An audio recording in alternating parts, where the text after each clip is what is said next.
ফুদাইল ইবনে আয়াজ যুবক বয়সে তিনি ছিলেন একজন ডাকাত। বলেন কি ছিলেন?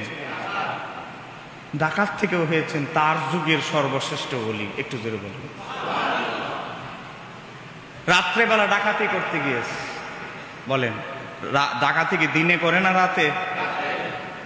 ডাকাতি করতে রাত্রেবেলা গিয়েছে ফুদাইল ইবনে আয়াজ। ডাকাতি করতে গিয়েছেন, কিন্তু আল্লাহ তাকে পছন্দ করে ফেলেছেন, আল্লাহ তাকে বাছাই করে ফেলেছেন, বেলায়েত দিবেন। ফুদাইল ইবনে আয়াজ ডাকাতি করতে এক দেয়াল টপকে ভিতরে যাবেন, দেয়াল থেকে আওয়াজ আসলো, সূরা ফাতিরের আয়াত ভেসে উঠলো, সূরা হাদীদের আয়াত আসলো, মৃত্যু অতি নিকটবর্তী, এখনো কি মানুষের সময় হয় নাই আল্লাহর দিকে ফিরে আসা? একটা আয়াত হঠাৎ করে আওয়াজ ভেসে উঠলো।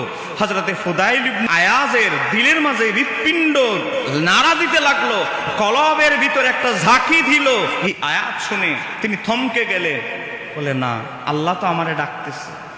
এই আয়াত কোনো ব্যক্তি তেলাওয়াত করে নাই, অদৃশ্যভাবে এই আয়াত আল্লাহ আওয়াজ দিয়ে, এই আয়াত দিয়ে আমাকে আল্লাহর দিকে আমাকে ডাকতেছে। আমি তো চুরি করার জন্য আল্লাহ আমারে ডাকতেছে না।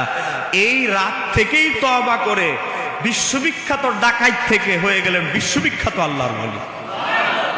ইতিহাসে এসেছে সে ফুদাইল ইবনে আয়াজ ফিরে এমন ফিরার মতো ফিরেছেন, তওবা মানে ফিরে আসে, এমন ভাবে ফিরে এসেছেন। তিনি বলেন বিখ্যাত ডাকাত ছিলাম, আমি বিখ্যাত ডাকাত থেকে বিখ্যাত ওলি আমার হতেই হবে।